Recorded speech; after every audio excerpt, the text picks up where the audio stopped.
There are 5 basic tastes. You've probably heard of them. Sweet, salty, sour, bitter, and umami. But there's an incredibly vast world of food and flavors. So what exactly is flavor? And can I, just a regular guy, really figure out how to understand and enjoy food even more than I do? So I talked to some experts, and it turns out that I can. And so can you.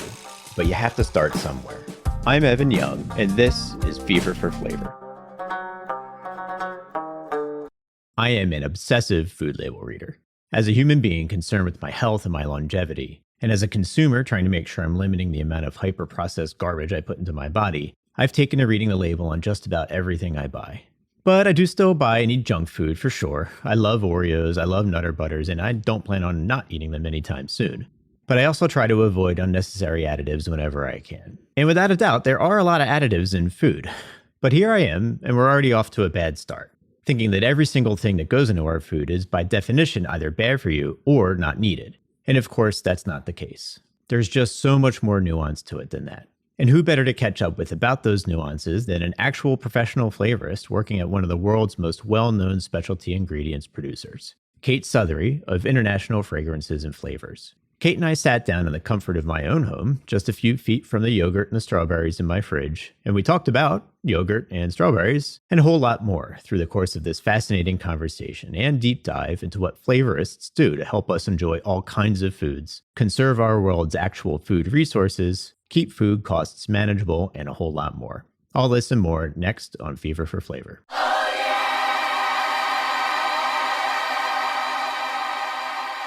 Kate, thank you so much for coming down here. I really appreciate your time. It is not often that anybody gets to have an actual, honest-to-God flavorist in the house. So really happy that you could join and really looking forward to having a conversation with you today. Thank you for having me. I was excited when you reached out.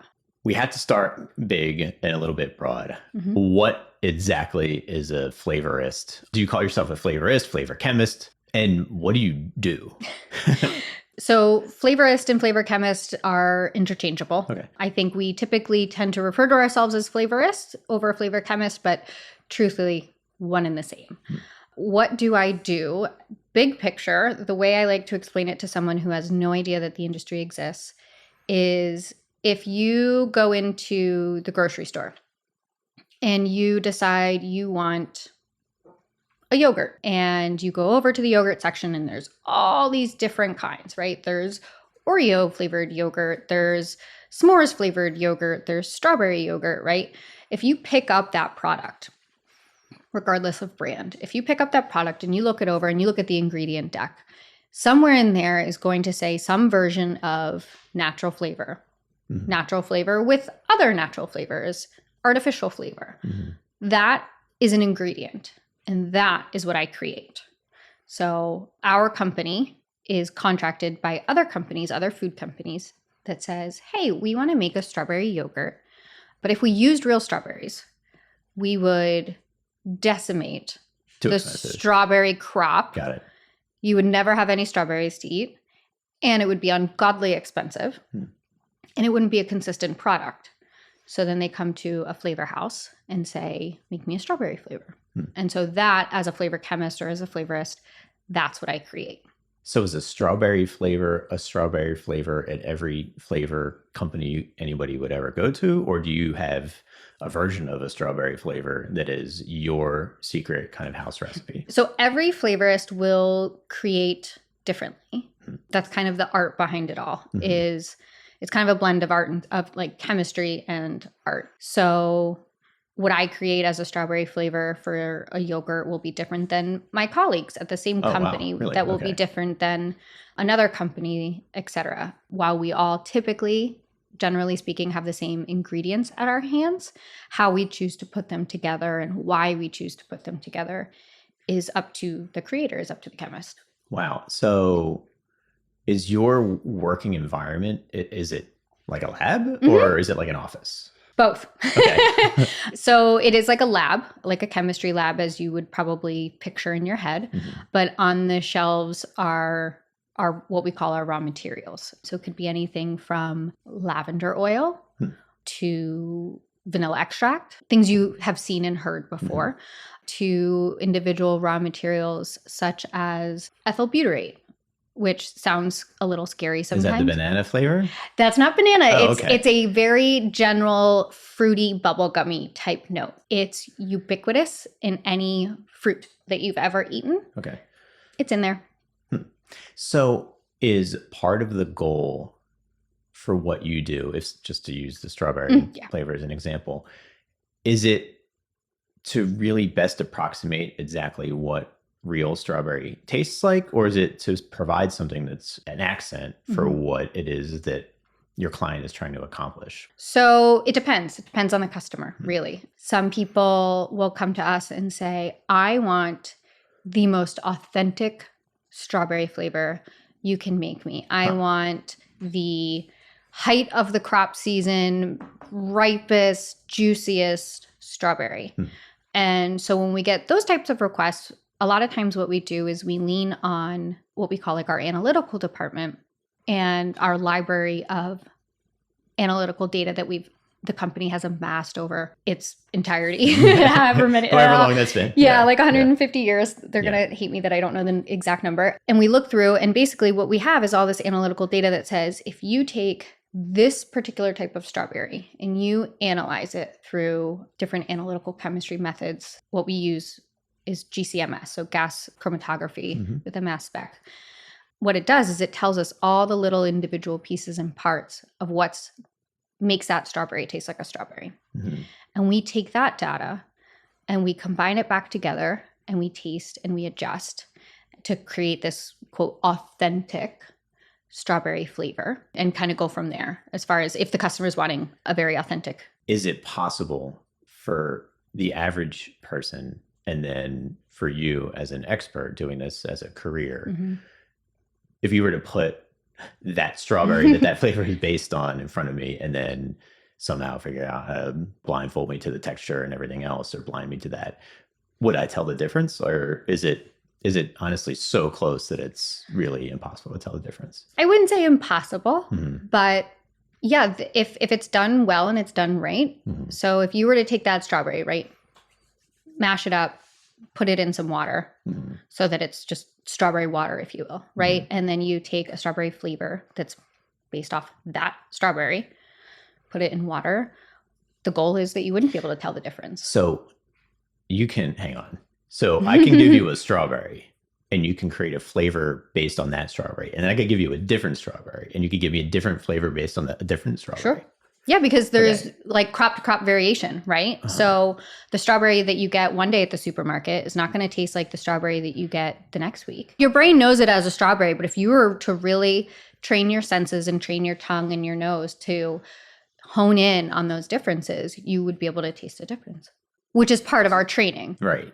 That leads to sort of a fascinating philosophical question of what exactly is a strawberry. Like we all know, like you just said, we all know what a strawberry is, but there's obviously a ton of differentiation even within just the category of strawberry. So absolutely. Yeah. Sour, sweet, all the rest of it. And then you get into varietals, right? So depending on what type of strawberry is grown and where it's grown and how much, it's a crop. How much water did it get? How much sunlight did it get? How ripe is it? How sweet or sour? Like it's really fascinating. It's fascinating. But it's something a lot of people don't think about. They're like, a strawberry is a strawberry. So when people come to you and they say maybe the opposite, instead of give me the world's most authentic strawberry flavor, they'll say, hey, I kind of want like a candy strawberry flavor here. How do you come up with less authentic strawberry flavors? Right. So when something like that happens, and it all the time, right? Someone says, I want a really jammy strawberry or a candied strawberry. What I like to do, and every flavorist is different, is to say, okay, you have something in your mind that you're thinking of that you want your product to taste like. Is there anything else on the market that tastes like what you want? To kind of give a benchmark, a goalpost that you can kind of angle yourself to hit.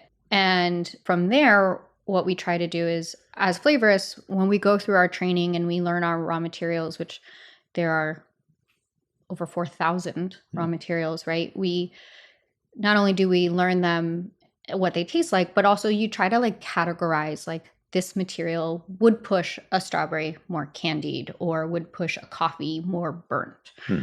We try to work within the terms that we know, and also then say, if you're saying candied, I want to make sure that your candied is my candied. Got it. Yeah. Right. So sometimes we might even pull out references of raw materials and say, and have smells, like a smelling strip, and say, is this what you mean by candied? Or is it this, to try to work together. Yeah. We try to make it be very much a collaboration with our customers and say, here's, 3 options of what we see as fitting your goal. They would then taste and give us feedback and say, great, or say, not quite, we're thinking of this. And that happens all the time. Very rarely do you just submit once and then they're like, great. Right. It's never perfect on the first try. Exactly. Yeah, sure. What is it that, and you just mentioned smell, and obviously smell is a huge part of what we have to talk about. What is it that they actually taste? What goes into their mouths? Is it a liquid? Is it some kind of a solid thing? Is it always going to be a strip that they smell? Is it some combination of things? All the above. So it depends. There are liquid flavors. There are dry flavors. There are liquid raw materials. There are dry raw materials. So it depends on the product, and it depends on the customer and their regulations and what they're trying to achieve. I like to take beverage as an example just because it's usually the easiest to explain. Everybody drinks a soda, everybody drinks a flavored water. So a lot of times what we will do is we'll either just submit a liquid water-soluble flavor for a beverage by itself as the flavor, and then you allow the customer to put it up into their final end use. Put it in a thing. Got it. But then there's also times where we work so closely with a customer that we'll have their final end use. And so we'll make it up and we'll taste it and make sure that we like it. And then we'll send them the final product as well. It depends on how tightly we work together. Some customers really hold those end uses very tightly and close to the chest, understandably so. And some are a little more relaxed with them and saying like, you guys do a great job with product development as well as flavors. So help us. Yeah, so it just depends. Obviously, you're not going to divulge trade secrets. Nope. But what I think in the process of even sitting here to have this conversation, I found interesting is the fact of there being such an importance placed on trade secrets. So is there a way that you could talk to me in general just about why is it so important for your clients? The confidentiality. I think there's more than one answer to that. So let me take it as an example. The company that I work for and a lot of the big companies are both flavors and fragrance. Fragrance is a world where everybody knows it exists and everybody knows it's not picked out of the garden. And so they're able to claim it more, right? Brands claim their fragrance. Fragrance houses claim their brands that they work with or their individual perfumes that they create. Flavors is very much the opposite. One, I think it has to do with the fact that we work with a lot of different companies and a lot of different companies' individual, what we call bases, right? Their end product minus the flavor. I also think that it's an industry that's misunderstood. And I think some of that stems from the fact that it is so confidential and quote, secretive. We're not out to scheme or harm or anything of that nature. But it is something that as a flavorist, I don't divulge the brands that I work with. I don't divulge the products that I've worked with. I don't divulge going through the store and seeing products that I've that I've helped create and flavors that I've created for. I see them on the shelves, but I can't. Have you ever been tempted next to a stranger at the checkout and be like, hey, like elbow them and be like, hey, you should go buy that. That one was mine. Yeah, definitely when I first started in the industry and, it takes a while to kind of build up your knowledge and your ability to work on projects and stuff like that. So, when I first started in the industry and I got a win or two with a customer, I got really excited and I would go out and buy several, well, that's fun. Boxes or products or whatever. And then, so my family would be like, oh, do we really need 5 Do we really need of 12 boxes of this cereal? Right. Not at all, but I do. Clearly, branding is important. And then the proprietary creation, any company brand, if they're working hard develop a product are going to want it to stay proprietary to themselves. Exactly. Right? Yeah. Everything I know about flavor, honestly, I feel like I learned from Fast Food Nation, which I feel like had a section in there about like artificial versus natural flavor. Sure. I read that book a very long time ago, but that's about the extent of what I understand about it. I don't know if that's something like worth getting into, but you mentioned artificial and natural flavors at the top. What is the difference between those two things? What is the difference between natural and artificial? So let's take the strawberry as an example. Okay. So you take that strawberry, muddle it up, we give it to our analytical chemists, and they put it through the GC column and they analyze every individual raw material, every individual component that makes up that strawberry flavor. Those individual materials are things that we have on our shelves. So it has to come from nature. It has to be identified in nature as being available. It has to be sourced from a natural source. So whether it's ethyl butyrate from orange or it's synthetically created in a lab, but through natural processes with natural solvents, etc. Okay. So those are kind of how we define natural. And then artificial is, it can be those exact same raw materials, but created with artificial solvents. And then it also can be something that is not found in nature, of which there are many. So the quickest one that I can think of, vanillin, is your main chemical component in vanilla extract. Okay. You don't have vanilla without vanillin. Okay. Can't happen. Not possible. You wouldn't recognize it as tasting like vanilla. Now, vanilla is naturally found in vanilla beans. You can have natural vanillin, but you can also have artificial vanillin. Got it. Right? Coming from an artificial source because it's cheaper. A lot of times a natural extract, which is what you would be doing, costs more money, right? You've got a natural crop that you're dealing with. You've got natural solvents that you're dealing with. All of those things just cost more money. Yeah. Artificial, same product, same chemical structure, same breakdown when you're eating or when you're chewing and stuff like that. But derived artificially. Do a lot of people ask you this question? Yes. Really? Okay. Yeah. Is it like one of the more common questions that you get? More and more people are asking questions and asking questions about what's in our food and how our bodies work. So, I've always taken it upon myself being in the industry and having like a chemistry background and working in our food industry to help to try to educate. So when people do ask about it, I do try to explain it to the best of my ability, to the best that it would relate to the other person. Well, it's not an easy thing to understand. Even listening to explain it, it's still like, okay, I think maybe I get it. I think I might get it. But I'm not 100% sure.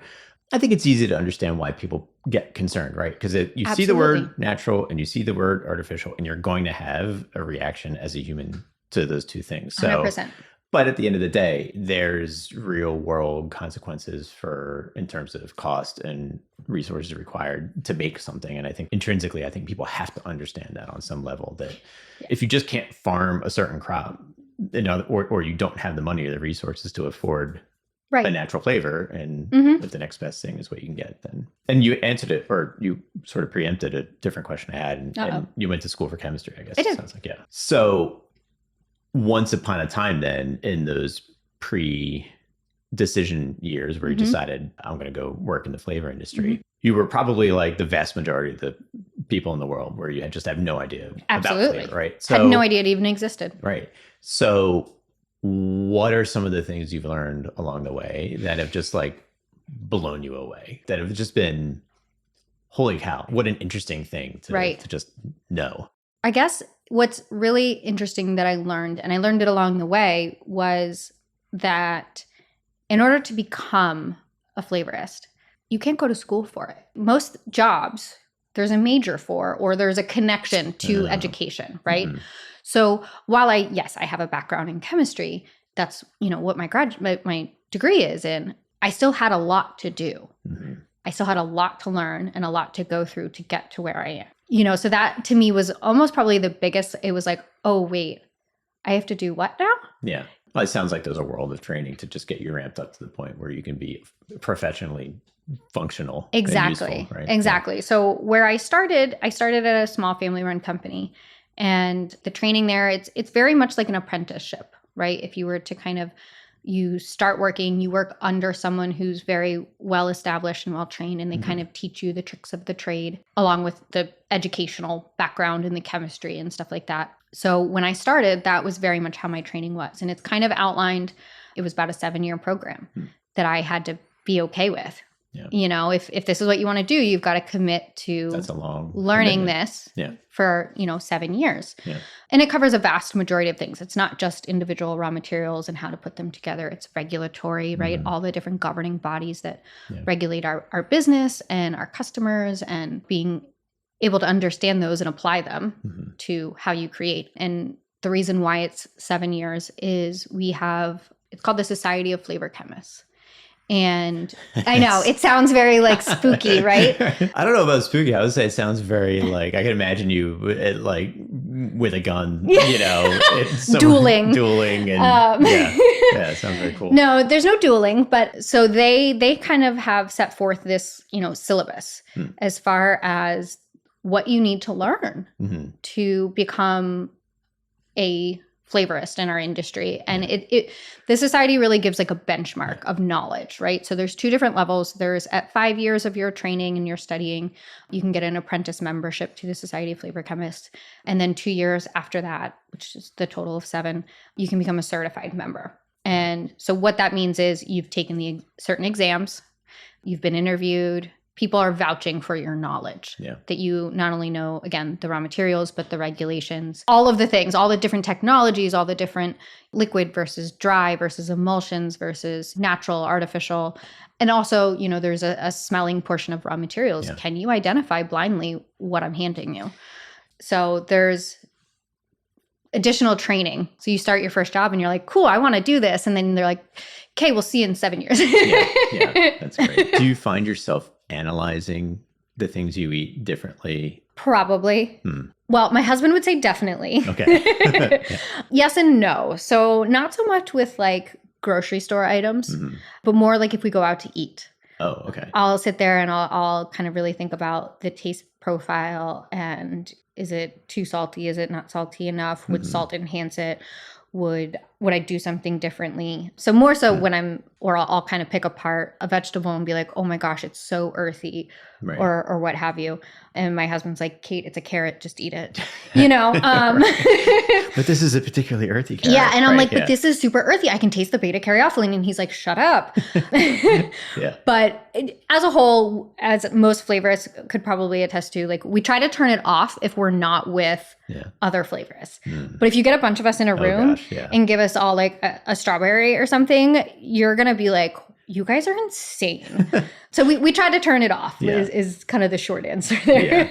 Yeah. Has it increased your appreciation for foods when you go out, or do you find yourself like, oh, I wish they would have done this differently? Or especially when it sounds like the prepared dishes are something that you have a little bit more fun picking apart. Yeah. No, I don't think it changed it. I don't think it's changed my opinion at all. Well, so you also said a couple of times now, you're using terms like earthy or, I forget, grassy, things like that. I have thought a few times, and we've had some conversations already on this podcast, where as somebody who's a writer, as a hobby writer, and I've written a whole lot, I've also a professional, and writing is a part of what I do all the time. I've found myself frustrated by not understanding and not having a vocabulary on tap to describe flavors. Yeah. Is that just my lack of knowledge about how to describe those flavors, or is there truly like a shortcoming in the English language? And as an example that I've used is lemon, right? So if I were to say, here's a lemon, describe how this lemon tastes, I think the average person will run out of words really quickly. Yes. So you've got lemony, sour, maybe bright, maybe citrusy, and then it's so you run out so fast. Why is it like that? Why don't we have an expansive vocabulary to describe things that we do every single day, multiple times a day? We are putting food and flavors into our bodies. It's just interesting to me. So I don't think there's a shortcoming of the English language, because I think the words are out there. It's that you're not exposed to them or exposed to them in that context, right? So you may say a lemon is sour, maybe a little sweet. You would say lemony, right? You would use the term to describe the term. Yeah. You might say citrus. That's probably where most people land, right? But in our world, that lexicon goes way deeper. Really? So I can sit there and say it's peely, it's candied, it's bright, it's pithy, it's terpenic. Our lexicon, when we are describing things, goes much deeper. But that's very common. Yeah. That's not something that is a lack of knowledge or that the words aren't there. It's that you're not exposed to them or you're not exposed to them in that context. And is that a shared vocabulary? So if you say terpenic, everybody's going to know. I've never even heard that word. I have no idea what it is, but everybody kind of has that in their bag of descriptions. That as a flavorist, yes. So terpenic it's describing terpenes, which are your like kind of. That's like the basic flavor molecule in a plant, right? Right. Okay. Is a terpene, right? But then you've got, getting into chemistry here, so you've got like your monoterpenes, which are your smaller ones, and then you go all the way into these big, massive terpenes, which are called sesquiterpenes, but very high in citrus foods, in lemons, limes, oranges, grapefruits, right? Okay. Yeah, there's a lot that you can kind of delve into. But no, it's not something that the average person would even know about. Right. Do you think, though, that if the average person did have a slightly expanded, not the kind of expansive vocabulary that a professional has, but even something that went 2 or 3 words deeper on anything, a lemon or anything orange, that it would help them to appreciate the differences between the things, like one orange versus another orange, or just appreciate food more in general? I would think so. I mean, I'm always a fan of like, the more you know, the more you can understand and the more you can appreciate things.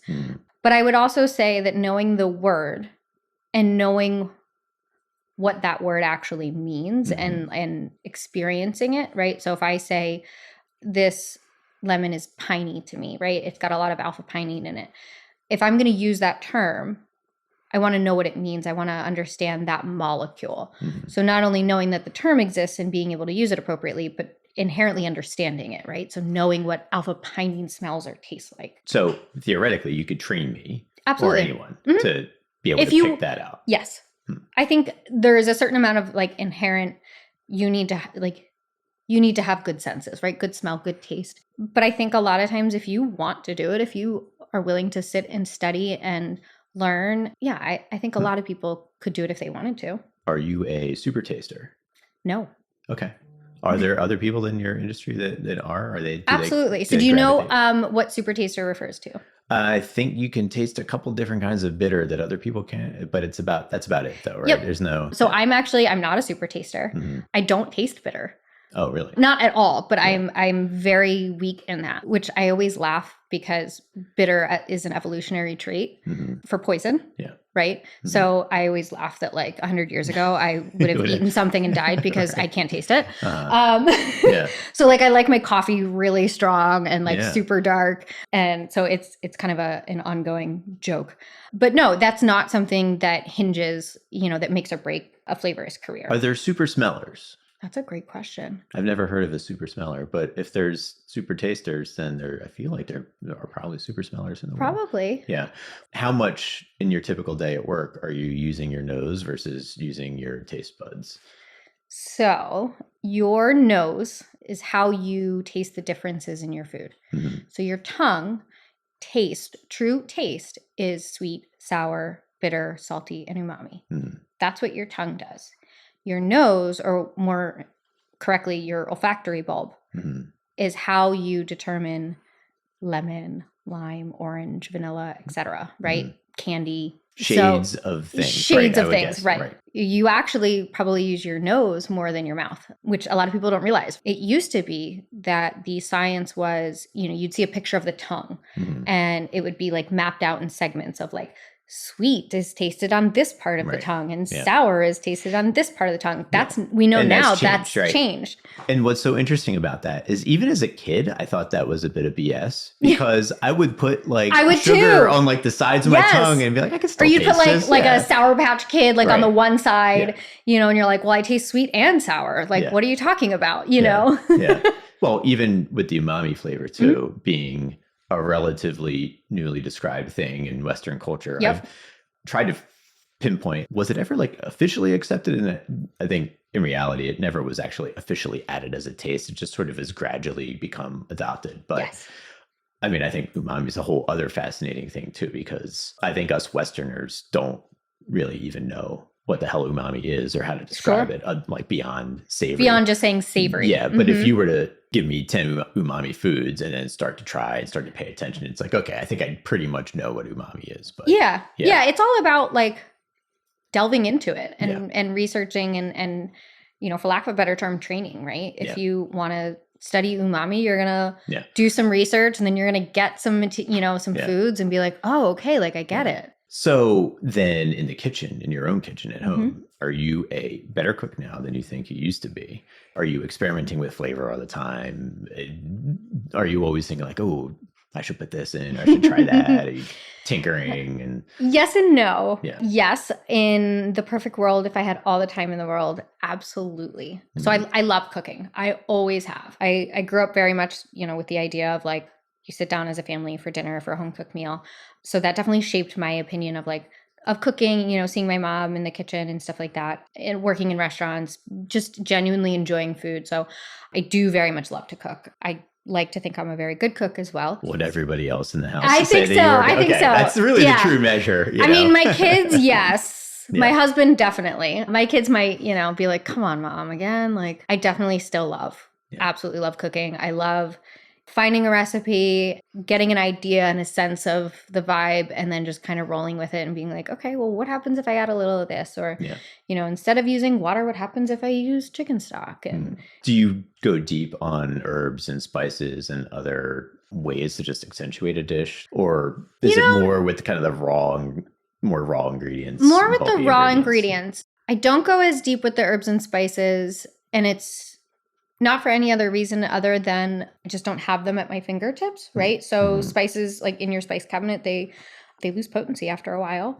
So I don't tend to keep a whole lot of them stocked because I don't use them in mass quantities where, I mean, I have my go-tos, right? Like we all do. But so I don't tend to keep this large library. I probably should, though. Well, do you ever do anything that is even just a small and interesting thing? So instead of just having strawberries, for example, like chop up some strawberries, put a little sugar, and add some mint. Sure. To just mix it in and give it just a little bit of an extra something. Thing. Or this was another interesting one I tried. When you're eating a grapefruit, a lot of times, sometimes people add sugar, but add a little salt to the grapefruit without the sugar. And that will change the flavor a little bit. So I've tried it, and it's been fun. It's interesting around the house because it's easy and fast. Right. I think one of the coolest things I ever did, and it was culturally something that they do in the Philippines, because one of the women that I work with is Filipino. So typically here in the US, if we eat avocado, we put salt on it. They put sugar. What? Yes. No. And it is so good. Really? So good. I am definitely going to try that. Yeah. We eat avocado. We eat a ton of avocado. So do we. Yeah. So like, an avocado toast or something like that, they make it sweet, whereas we make it savory. And I remember the one day she was like, no, Kate, like just try it. And just regular like white sugar? Yeah, or do they do brown sugar? Just sugar, just white granulated sugar, just sprinkled on top the same way we would do salt. It doesn't sound good. It didn't to me either. And because I was literally, it was breakfast and I was making avocado toast at work because, life. And she's like, no, that's how they eat in the Philippines. Wow. And I was like, and at this point in time, I had already had like buttered my toast and, was putting the avocado on. And she's like, just on the corner, put like a little bit of sugar, take a bite, see if you like it. Huh? And I was like, okay, because I'm always down to try something new. Yeah. And I did it and I looked at her and I was like, that's amazing. And she's like, yeah. She's like, we don't typically put it on like buttered toast. Like yeah. That's more common to me.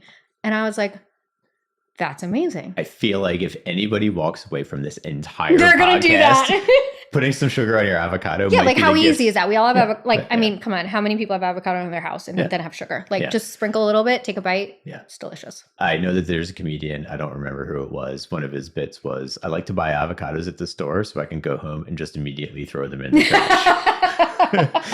And that's basically what happens is we don't, you get like a 12-hour window for an avocado. And then, although another little quick avocado tip, when they get to that spot, throw them in the fridge and you get some extended life someone once told me to put them in like in the fridge, but in water, in like cold water. I've seen that. I've seen that with strawberries and I don't have the time for Me neither. Or the Yeah. container space. Yeah, this is weird. No. You know. Yeah. But yeah, I know.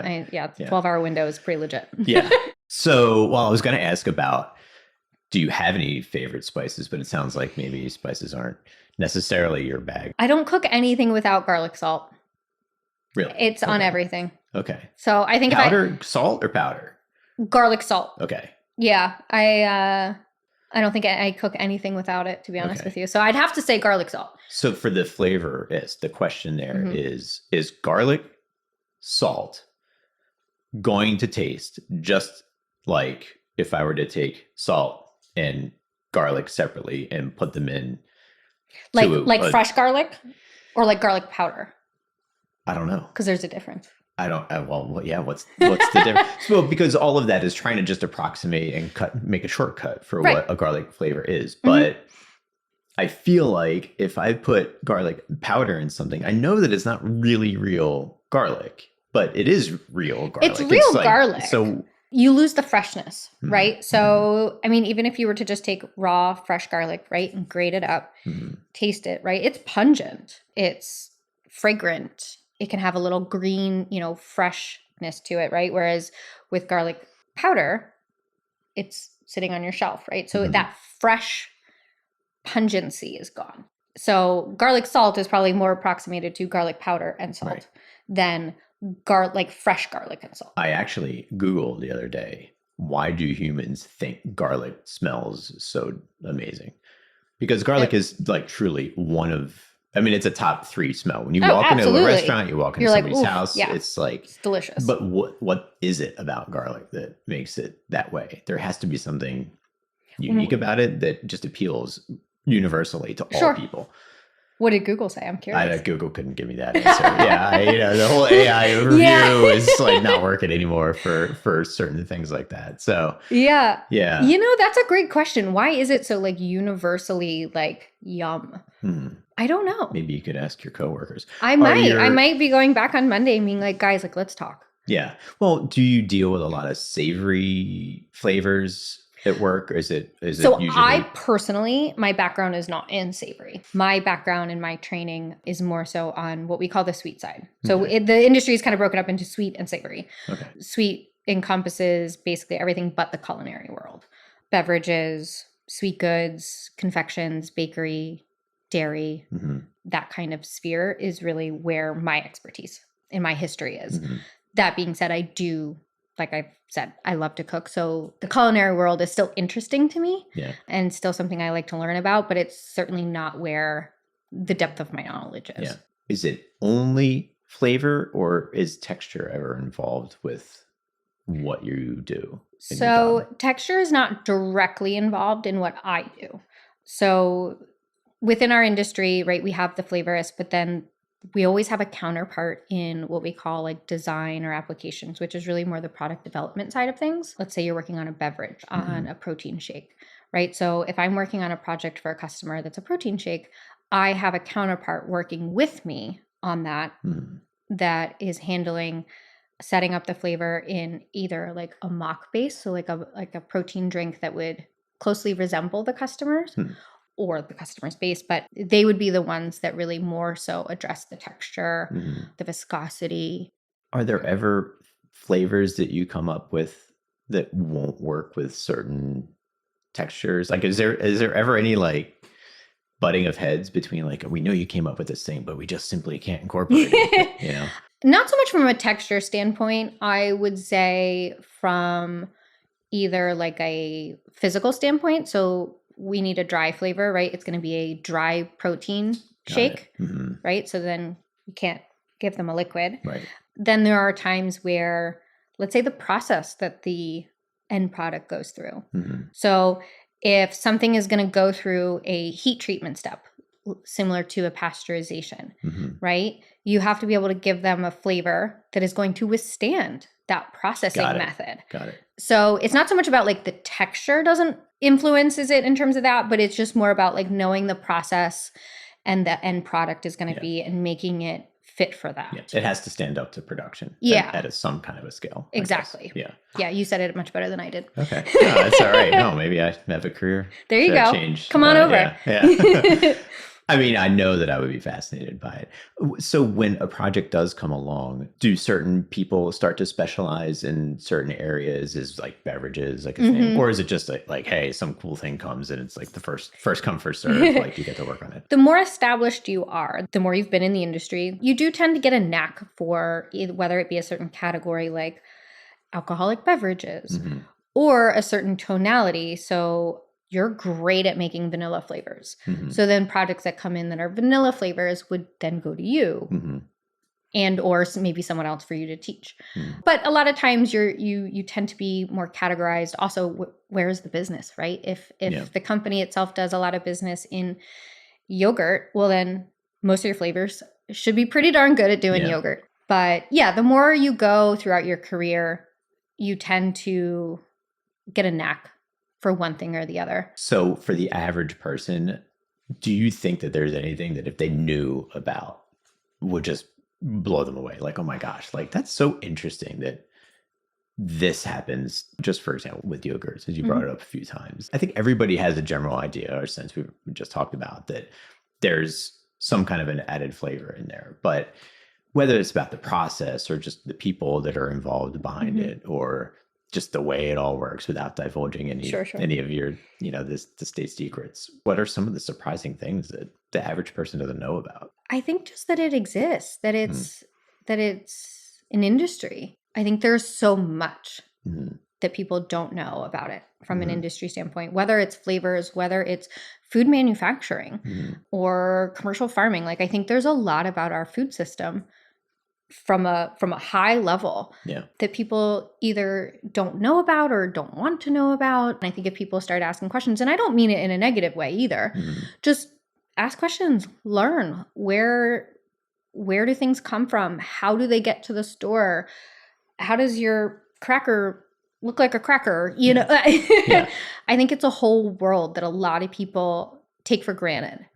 And they go to the grocery store and they buy their chips and their deli meat and go on their merry way. And don't get me wrong, that's perfectly fine. But that it is a whole industry and there are a lot of jobs within that industry and there's a lot of knowledge. But you have to sort of also think that you're adding something to the enjoyment that most people are getting out of food on one hand, right? I can totally understand a different hand or a different argument to be made for, I think I saw an Instagram video about like what's actually in Takis. Sure. Right?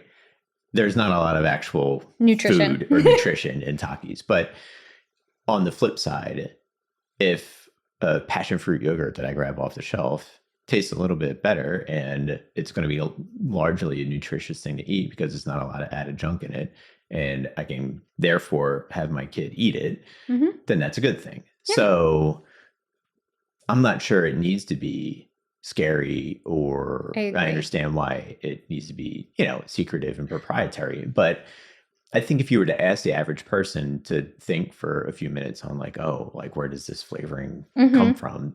I think the unfortunate answer is probably there's some mysterious world out there that where these people in white lab coats are concocting stuff. And I'm not sure that that's actually the truth, right? And it's certainly talking to you. People assume malice. And that is not the case at all. Ever. We want to make your food taste good. I think it's sometimes because it's secretive, people assume the worst. That we're all like some mad scientists back there, like, ha ha ha, and we're not. No, we want to make your food taste good. Is there anything that you could share with me about the proudest thing that you feel like you've ever done? I guess you probably couldn't tell me exactly what it is, but why was it and ended up being the thing that would be like, that was an awesome flavor that I just made? Probably just my first flavor win. The first one. Because you're like, it gives you this sense of accomplishment.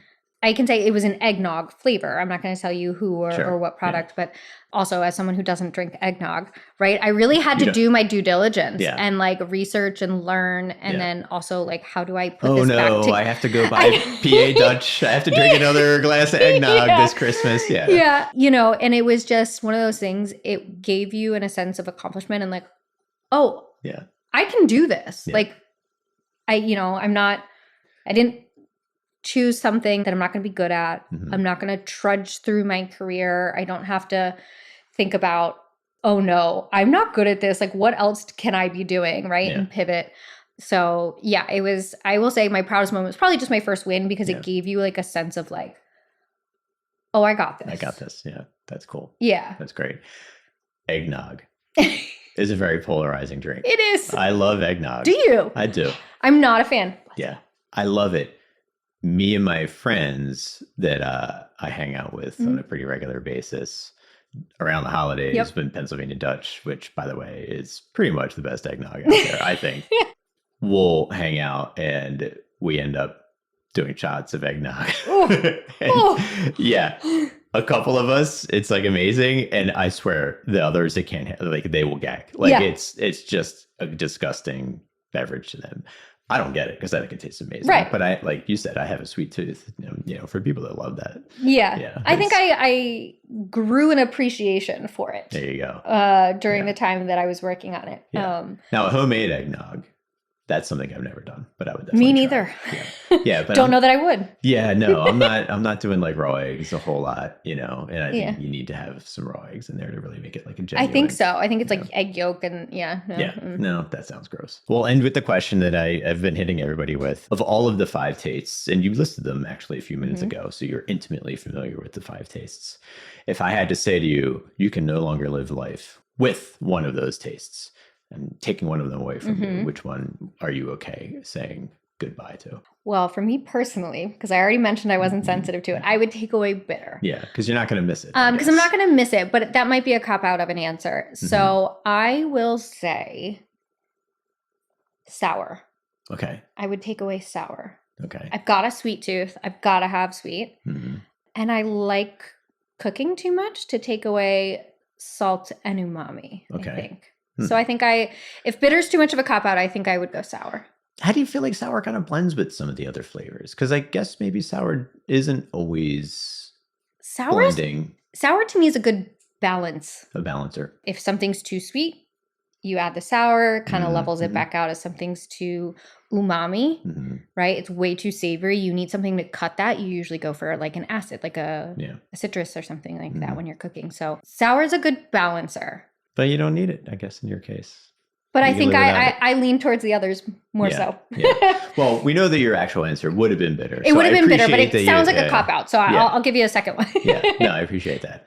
The most important thing about your answer is because you are actually a working professional in the flavor business. I kind of feel like your answer is actually what the real answer should be for most people. I don't know. I think it's so subjective. It is, yeah. Well, Kate, thank you so much again for being on. Really appreciate it. Hope you had a nice time in this conversation. Yeah. I think it's fascinating.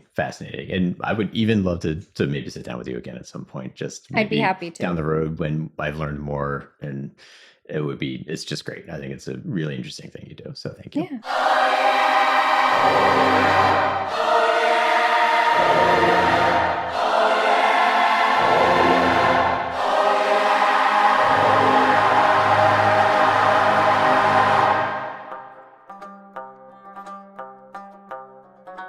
Thank you for joining us on Fever for Flavor, a weekly podcast hosted by me, Evan Young, and produced by Studio D Podcast Production.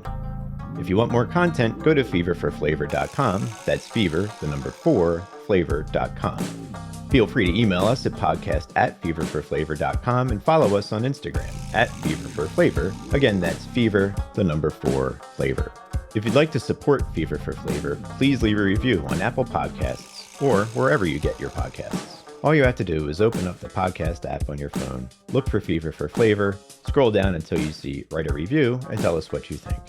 Join me next week as we continue to explore the world of food and flavors here on Fever for Flavor.